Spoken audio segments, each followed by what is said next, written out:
Hey y'all know what it is. It is Law Sister Circle Talk time. And we are actually going to have a power talk with Keyarrow. And Keyarrow, she is like, y'all just know that I would love to do more public service work like this. So let me tell you a little bit about like where she came from and all that stuff so y'all know the little particulars. So the particulars is she graduated of Selma Early College High School. Y'all know I love Selma. I've been a couple times. I need to come more. I'll be down there. I will. I promise. She also attended Alabama State University and graduated with her Bachelors of Science in Healthcare Management. Let me tell y'all, ASU or HBCU. That's all y'all need to remember. HBCUs are king, queen, supreme, period. So she went ahead and went the HBCU route like a girl, a Howard alum grad. So congrats, kudos, HBCU grads.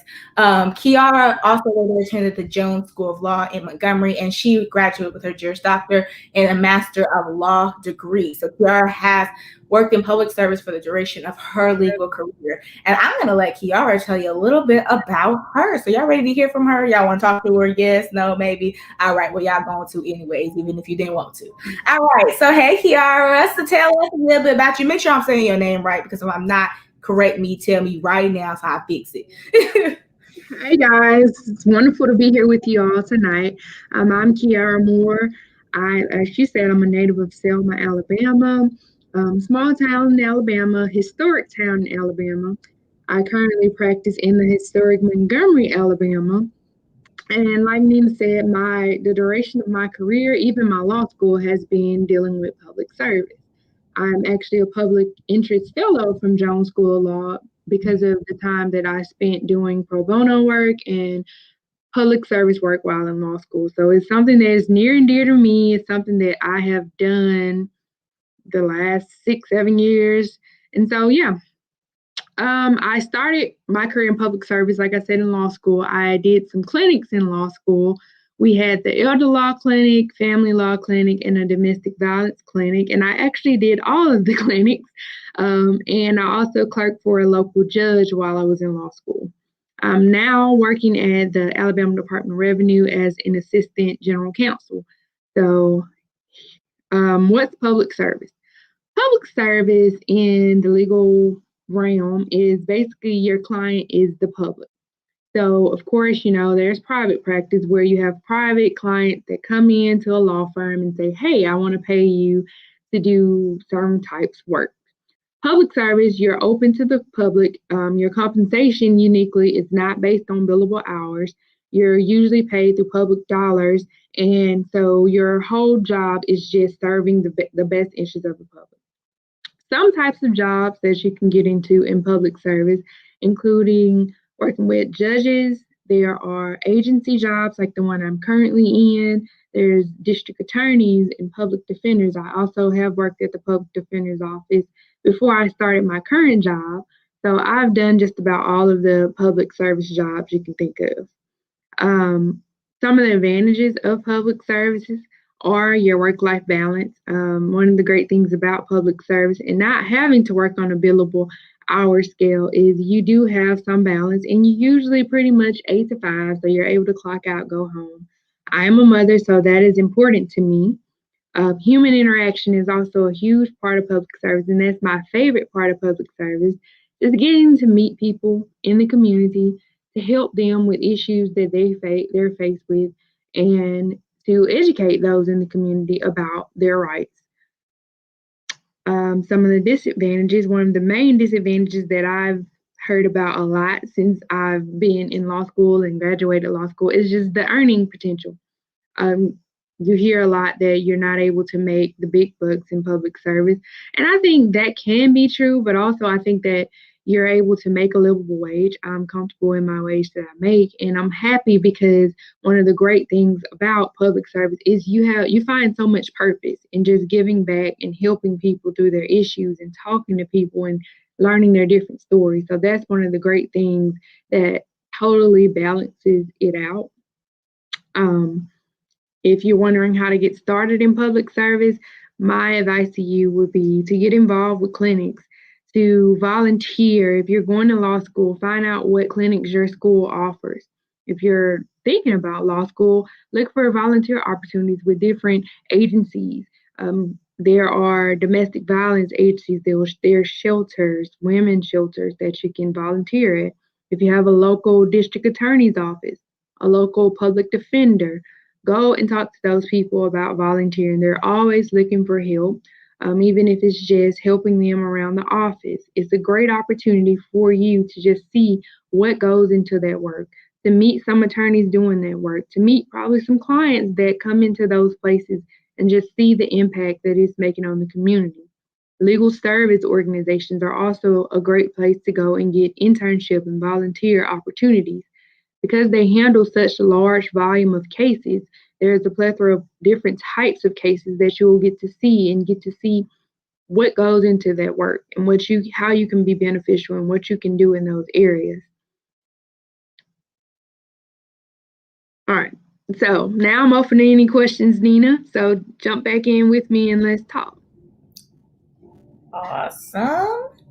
So, guys, y'all are hearing from Keyarrow, and she's breaking it down for y'all in the simplest of terms. Like, y'all have to understand what it is. But maybe y'all ain't sold yet, right? She done gave you all this information, all this like tea, and you want some more information about her, the person. So let's get into her, the person, and maybe that'll get y'all to a point where y'all can connect with her on the public service tips. So, Keyarrow, I want you to tell me about who are you, what do you do, in about 3 words. Give those 3 words so that people can understand kind of how you see yourself, how you define yourself in this field, in this practice. Passionate would be the first word. I think that public service definitely takes passion. You have to be passionate about helping people because sometimes, you can get bogged down with the caseloads and with the earning potential. Sometimes you can feel like I'm doing all of this and this is what I'm getting out of it. So you have to have passion in this profession. What is another one? Mentorship. I think that is so important to even just not in the legal perspective, just regular citizens that you meet, being a mentor to them, letting them know that you're bigger than your circumstance and your surroundings. My time in the public defender's office, I think that that was one of the things that I loved, just getting to talk to the clients, finding out their stories, motivating them and letting them know, hey, I came from a similar background, came from a small town. I didn't have lawyers in my family. I didn't know anything about the legal profession. So whatever you want to do is attainable. So that's very important to me. And my last one, something that ties profession with self. I guess determination. You have to be determined. In public service, sometimes you're the underdog in the courtroom, and you have to be determined to get the best outcome for your client, no matter what the other side says. You have to be willing to stand up for your client and fight for them. Awesome. So now we gotta get real, okay? We got the easy question out the way so that we can get you ready for the ouch point. So this is the ouch point. And we talked about this a little bit in your submission with us, but let's get real. What was your struggle in getting to where you are now? So I know you talked about you came from similar background, but tell us about the struggle because that's what they want to know. Like I said, I don't have lawyers in my family. I didn't know any lawyers personally. It was no one I can go sit in their office and talk to. So I think that was a big struggle coming into the law school, coming into this community of lawyers. That was my biggest struggle because when you're getting started, you don't know so many things. You don't know anything about what to expect when you take the L.A.S.T. You don't know what to look for when picking a law school. You don't know what it's like being a 1L.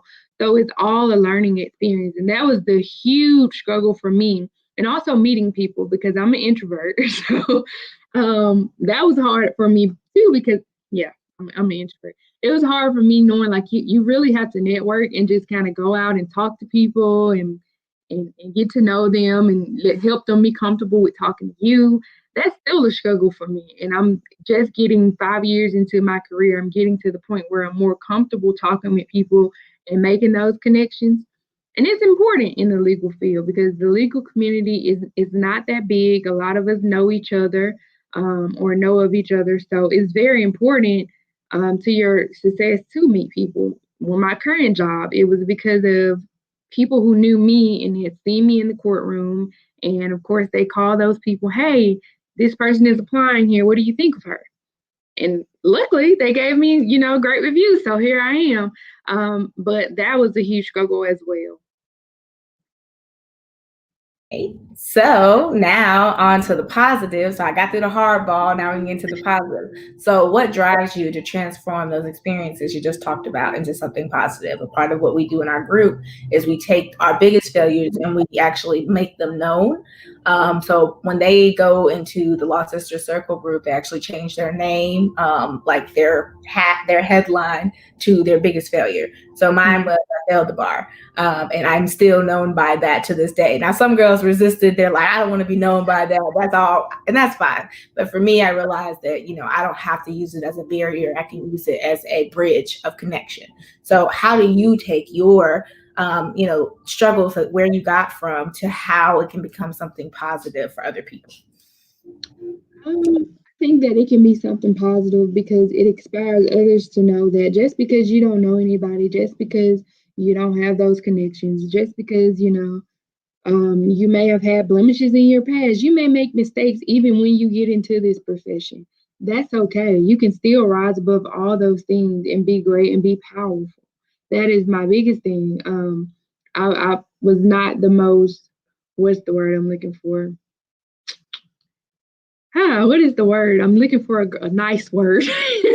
I had some tendencies, let's say that I had to outgrow and yeah, just take I had to outgrow some things, some behaviors, some tendencies, some, etiquette. I had to learn some etiquette. And that's okay too.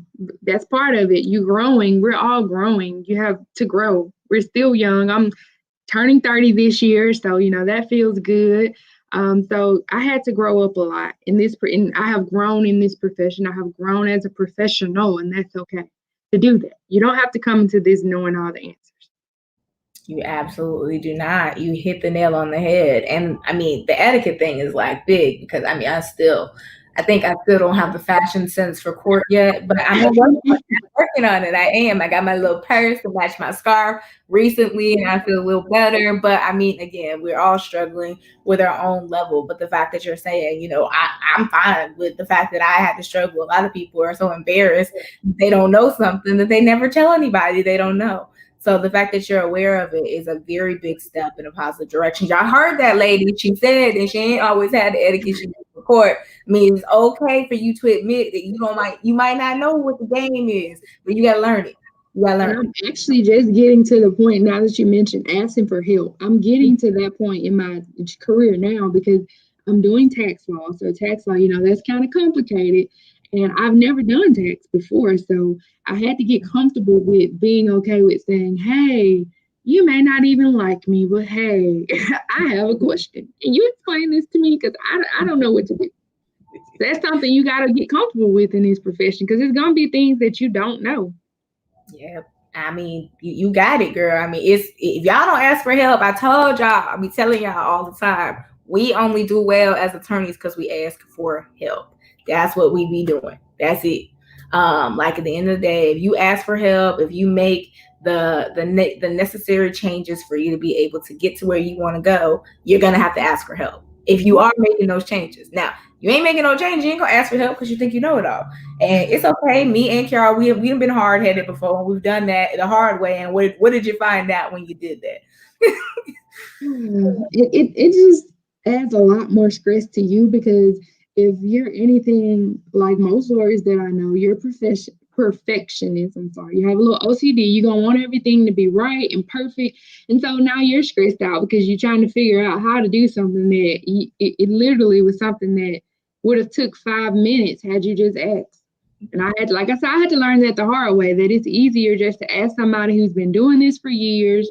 They can give you a quick answer, and now you're not bugging yourself out trying to figure out how to do something that they can tell you that in little to no time.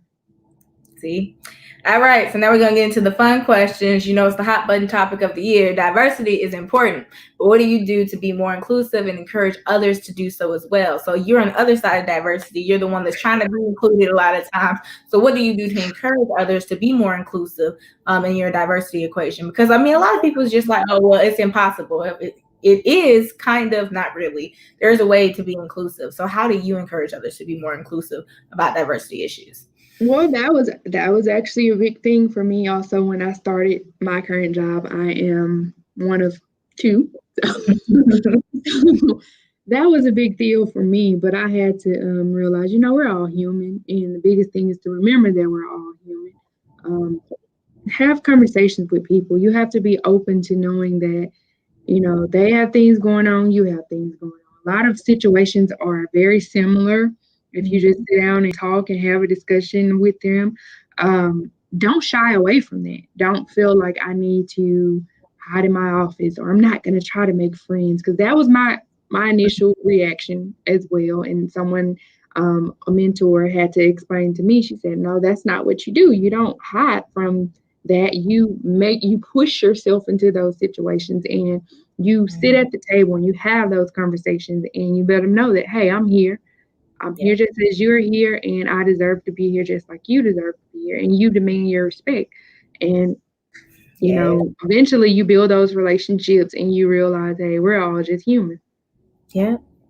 Well, I like that. And I mean, it's really what she said, the conversation that changes everything. If you're not willing to have conversations with people who think differently than you, then we're going to stay in the same space. Not saying that those conversations are going to be productive or bear fruit, but you got to have the conversation because everybody won't listen. Okay, you will talk to some brick walls, but it's better to know who the brick walls are than assume that someone's a brick wall who could really be an opening window for you in success. Because I've had a lot of people do the same. So I'm sure you learned that along the way that, sometimes we have our own preconceived notions that everybody's out with us. And I believe that sometimes because, I mean, it happens a lot. But at the end of the day, there are some people who literally are on my side. And I just make a preconceived notion that that's what it is.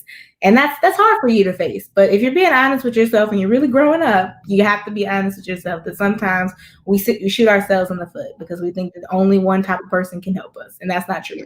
And also, like, something I've learned is to always be gracious, always be kind. I don't care.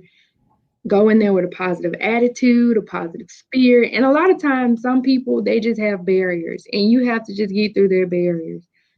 In my last job, that was something, that I had to get through some barriers. And when I first started there, like I said, I had some growing up to do. So it was really emotionally draining for me because it was like, well, I haven't done anything, and I'm really trying, and I'm trying to be polite, and people just are so rude. But I really, like, after a time there and just building through those barriers and continue to be me, continue to be positive and nice to people as much as I could. I built through those barriers, and when I left, I had so many relationships that I had built at that place just from continuing to be yourself, continuing to be positive, not having those preconceived notions. Because it will actually shock you. The people who end up being your biggest supporters and your biggest allies, it will shock you. Literally, if you just are open to everyone, just be open to everyone.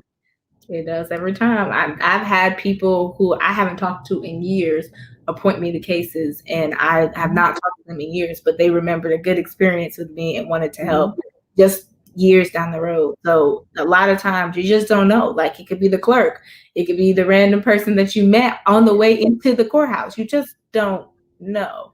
And I have to work on my road rage because you really don't know. Like, you have no idea which person it could be. But I'm working on it, guys. Please charge it to my head, not my heart. I have bad road rage that I have really been trying to combat. I'm pretty sure a lot of y'all have the same thing, but like, y'all, you just don't know. That road rage could be the judge. That road rage could be the client. It's not worth it. It's not worth all the anger we have built up within ourselves because we would rather be angry than be open to the fact that somebody else could need our help. Someone else. The community is so small. If y'all don't hear anything I said, remember that it's so small.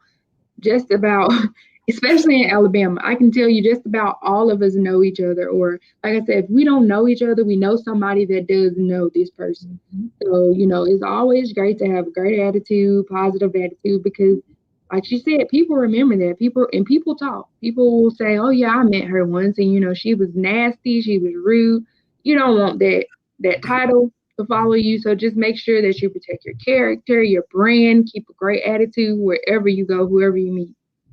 Hey, well, look at you. You already got into this pro tip. So that was what our next question is. What is your pro tip for others to use when they doubt themselves? So go a little bit deeper into that, though. When I doubt myself, or, a new lawyer doubts themselves, what's a pro tip from you? What's something that you utilize that helped you kind of combat that? And it's not imposter syndrome, because I feel like that's just overused nowadays. I feel like I'm supposed to be here, but everyone else keeps telling me I'm not supposed to be here, and I don't like that.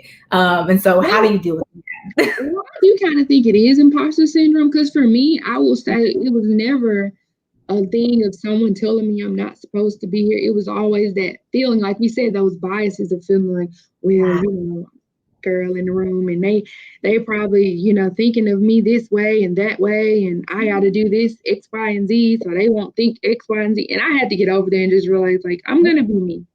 And that goes back to my point earlier of just remembering we're all human, and nobody's perfect. Nobody's perfect. And all of these people started somewhere. Even the best lawyers started somewhere, and they weren't always the best. Ding. You have to that's really what I have to tell myself. And I was reading earlier today, someone made a post about getting nervous before speaking, and just seeing people on there who are like, I've been practicing for 13 years and I still get nervous anytime I go to court. It's a human moment. We all get nervous. We all, have that feeling of, am I right? Or did I do a good job? Or I want to make the best impression. That just goes with it. So, and someone made a good point. They said that if you're not getting nervous, you're probably not doing a good job. Got one. Because when you're nervous, you're going to make sure you prepare. You're going to make sure you know these cases, this law. You're going to prepare for every outcome. Look, I think I dropped off a motion one day at court, and I just left the court. I was like, did I do it right? Was that the right way to do it? And I'm like, all I did was turn it in a motion, right? And I know I was supposed to do it that way, but I'm constantly asking myself, is that what I was supposed to do? Did I check that? I probably need to check that one more time. Right. And when you stop doing that, that's when you make the careless mistakes, because it's like when you're not on that level, it's so easy to forget stuff. And then you look at it later and it's like, how did I forget to change this? Yeah. So it's totally okay to be that way. Yes, well, I love that. I like that pro tip is, you gotta be yourself. Like you have to be okay with yourself as well. And I think a lot of us are not okay with ourselves. And that's how you make room for new people in this profession, by being okay with yourself. And making it okay is make it okay to wear nails to court. Make it okay to wear colorful suits to court. Right. Once you make that okay, that opens the door to other younger people to come in and say, okay, well, I can be myself. I don't feel like I have to become somebody that I'm not in order to practice law. Because what I look like has nothing to do with what's in my brain.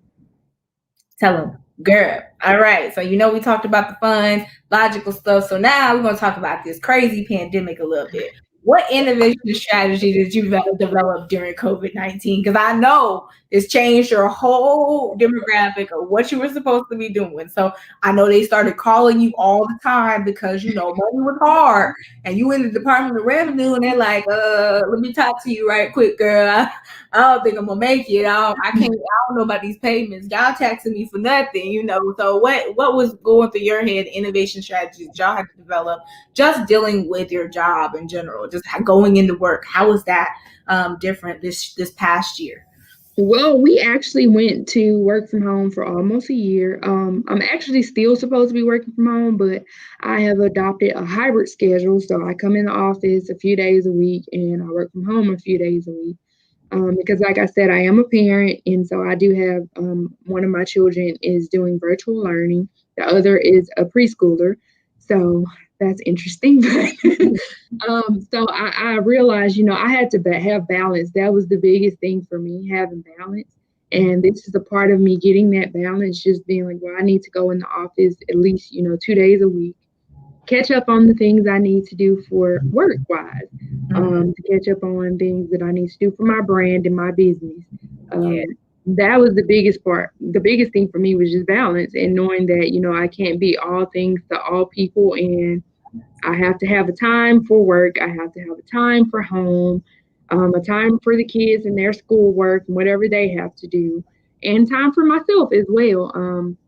Because you're not good for anybody if you're not together, and that's something that I did start therapy last year. So my therapist told me that told me that the biggest thing is working on you and making sure that you're in a good space. And so I had to realize that that was something I need to do. And I also learned about myself, like I just said earlier. I function best in high stress, and I know that might sound crazy, but I'm one of those I'm one of those attorneys that I function better when I have a plate full and I need to do this and that and that. And I know that I need to just be in work mode right now. It's just so Because when sad. I give myself all those breaks, sometimes I tend to be less productive. Yeah, we were such masochists. I don't understand why we put ourselves through the thing. Because, like, the reason why you get motivated is because you have all this stuff that you're behind on, and then you go get it and boss up. But, like, why? Why do I have to get behind on stuff for me to boss up? Well, we're going to take a short break. We're going to do a little mini commercial. And then when we come back, I want you to tell us about why you want to talk about public service today, okay? Okay.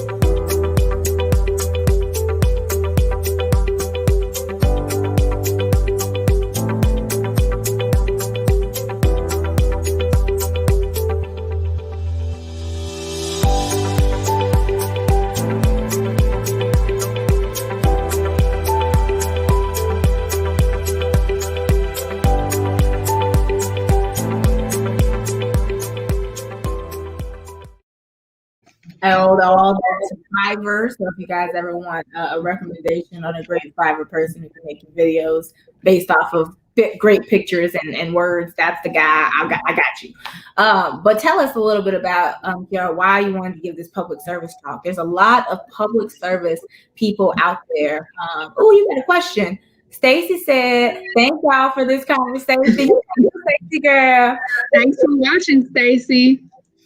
Tell us why public service. I mean, nobody really, the money's not even in public service. It's in personal injury law and all this other stuff that you be seeing us doing. So why public service? Like, why should we even go down that route? Like, what is your benefit? Well, like I said, I do think that public service is one of those things where you just have to have a passion for it. And I'm such a cliche, but I'm one of those people who I can truly say I went to law school because I wanted to help people. I enjoy not having the pressure of billable hours. I enjoy just being able to help someone, just being able to be one of those first people that they talk to and they say, well, you're the first person I talked to that actually helped me and that took the time out to help me with this issue. That's big to me.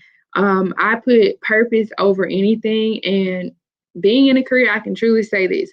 If you find something that you truly love, sometimes peace of mind is worth the sacrifice of the dollars. I had to learn that, and it's such a big thing, just having peace of mind and feeling purposeful. Sometimes it outweighs the money. And like I say, we do okay. I can't, a lot of people say the money's not there, but I feel like I do okay. I'm comfortable. My kids are comfortable. We have a home. So I can't complain. Sometimes the benefit of just having that peace and that purpose is bigger than the bank account thing. So now we got into the hard questions again. You had to come back. I be patting on just a little bit. But what is an area that you can improve on? Because everyone thinks that we think we're perfect and we don't have nothing else to work on. I think that that's crazy, but people really believe that once you get to law and you got your law stuff, then you feel like you done made it. You don't need to improve no more. Like, people feel this way. It happens all the time. So what is it you feel you can improve on? That's funny. Just touching on that, what you just said a minute. I think that a lot of us did think that too when we went to law school. I know, like me and some of my friends, we thought that way. When it was over, it was such a awakening experience of just realizing like this is just the beginning. And then a lot of us were sitting there thinking, what next? So I think that, like I said, we think that too, but then you get into a place of realizing like I'm probably gonna work until I die because you're just always thinking of like new stuff. Like I need to go do this, I need to go do that. And I actually enjoy what I do. So, but one of the things I would say that I probably can improve on is just being more focused on one thing at a time, not trying to be in all these different places. And even right now, I'm getting an LLM. Like I said, I have kids. I'm working full time, so a lot of times you're spread thin. So something that I'm learning and I'm trying to improve on is planning out and saying, okay, these are my goals. I can't reach all of these goals in a day. So let's work on this. Be patient. You know, day by day in this one thing, and then when it's time for me to do the next thing, I'll do that thing. Just learning to time everything out and realizing like, it's not going to happen overnight. That's something like I said, I learned in this career because there are a lot of goals that I haven't reached yet, and I had to realize and learn that it takes time. The first year or two in the legal community, from what I've seen with myself and my colleagues and friends, it's one of the toughest two of the toughest years were the first 2 years, because you're still figuring out what you want to do. You're coming off that high of I just got a law degree, I passed the bar, now what's next? And it's an adjustment. You're learning the field and you're learning that it's not like what you learned in law school. You're getting adjusted. But around, I guess, your third year, I think that's when we all start to get into our groove and you start to figure out what you like and where you belong and where you fit. And you're able to make those concrete career goals. So it takes time. I guess that's my biggest point that I'm trying to make, that it takes time. And that's something that I'm still learning, how to just time things out and be patient and wait for my time. You said that. You said that. Waiting for your time. Now, for these rest of these questions, we're gonna focus solely on you. So you won't see me. You'll hear me, but you won't see me. Okay. So don't think Okay. I'm going nowhere. I just want them to focus on your answers because these are gonna be really important for you. Okay. Okay. So all right. So I want you to tell them about how we can better protect and support Black-owned businesses. This is a topic that's really near and dear to my heart because when I started my law practice, I knew I wanted to go help in Black entrepreneurship. It took me a while to kind of get my Black entrepreneurship clients, but it's okay because I built the contacts necessary in the meantime to do that. So tell us a little bit about how we can better protect, because a lot of us don't talk about this and we should. One of the biggest things I will say is giving them knowledge. I also have a business of my own, KM Legal Solutions, and that's one of the things that I focus on, just giving businesses the knowledge that they need about things like trademarking and getting their LLC, getting their business licenses, knowing their rights, even things dealing with taxation and just knowing, what they need to do when they start a business, because a lot of these people, just like a lot of us, they don't have other business owners that they know, or their first time business owners in their family. So they don't have that network of people that they can just go and talk to and ask what they need to do. As attorneys, it's great for us when we learn things about business or when we're in our practice to be able to give that back to them and teaching them, hey, this is what you need to be on the lookout for.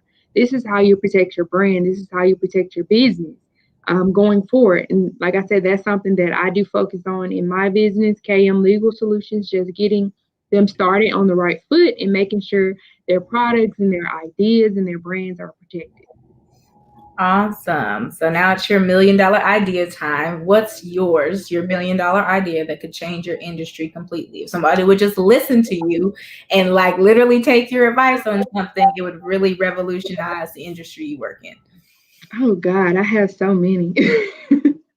One of my latest, I guess, is I do want to do some type of legal app where people can have legal advice and forms at the click of their fingers, Meaning, if I want to start a business, I can jump on this app, and instead of me having to go and sit through a consultation, I basically enter my information into this app, and there's an attorney or something that generates the form that I need within 24 hours, and all I have to do is go file it. That will probably change the legal community drastically and probably cost some people some money. But I think that that would just be great because it would give more people access to legal advice and legal documents and just the legal field in itself.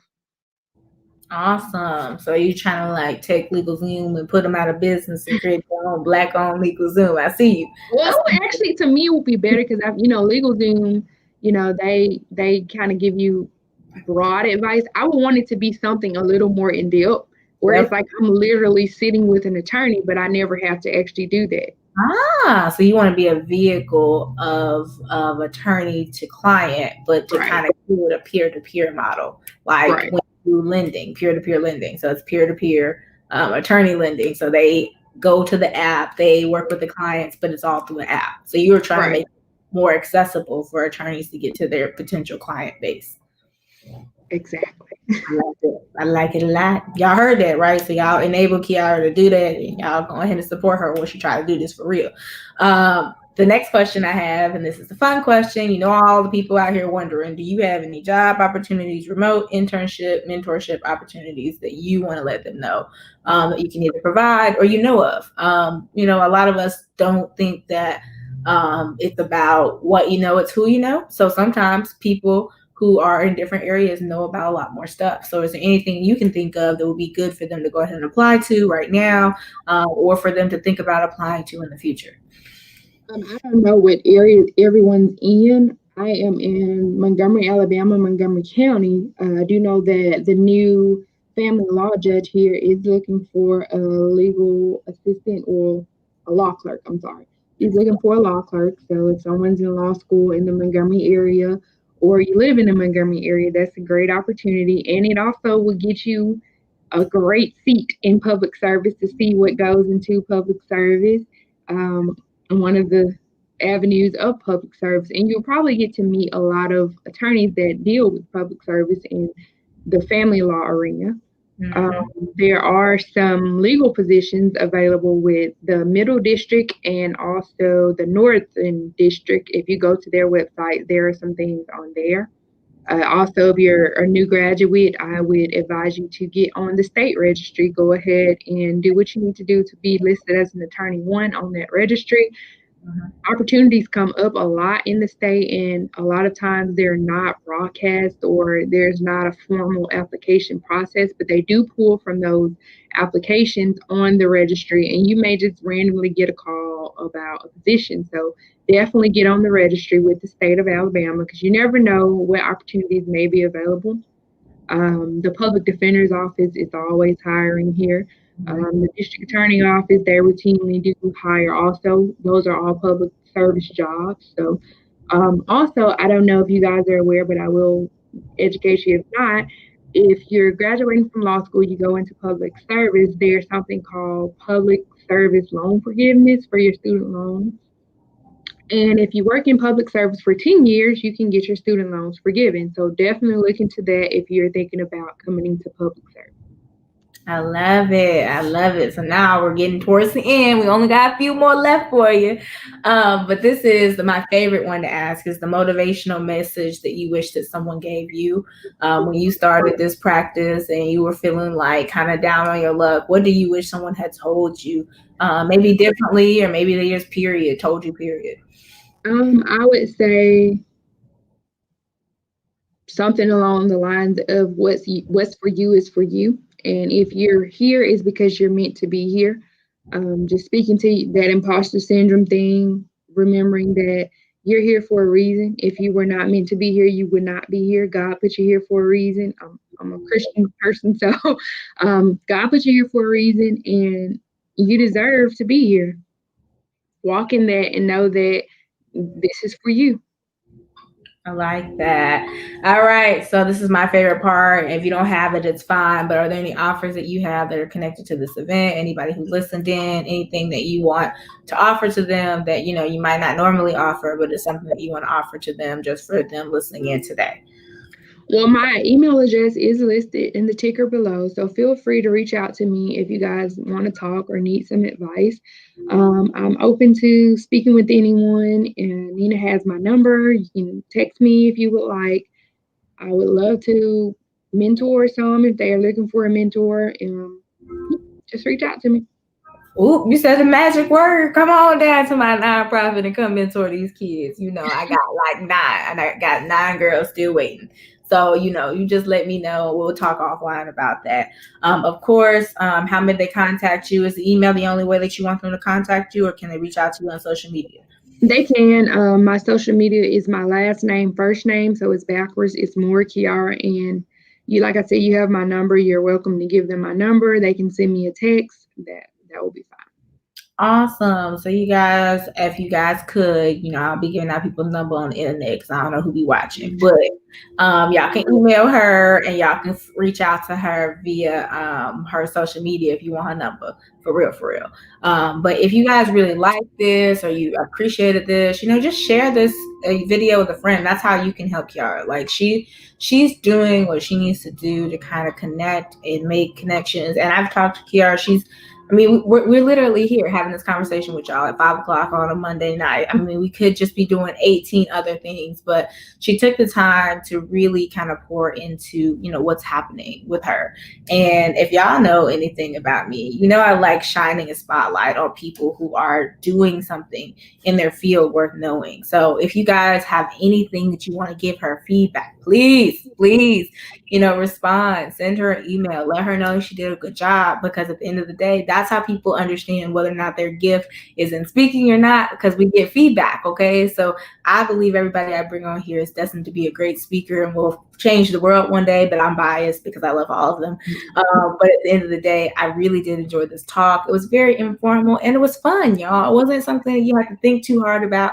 And it's probably questions that you had going through your head. And now another lawyer, another lawyer, another law student, another person who's gone through the law journey. And you can't say you don't know no lawyers, and now you do. Another one, her name is Miss Moore, and she can help you with pretty much anything that you can think of when you're kind of go through this process and you think you got to go alone. She said this earlier. Y'all can ask for help. You can always ask for help.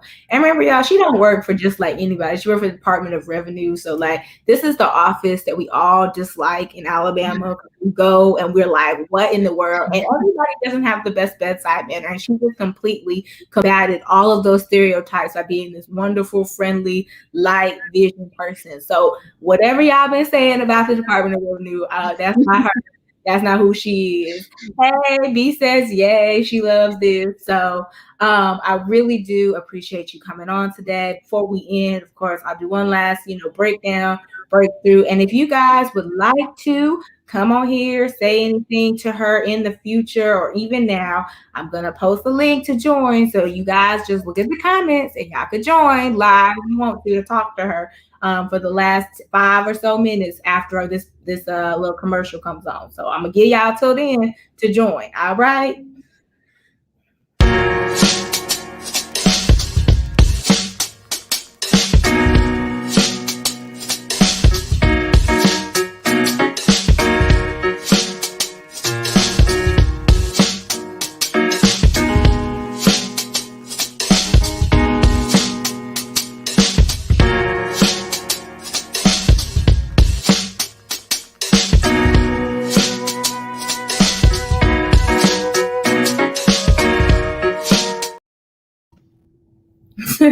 Thanks, Casey.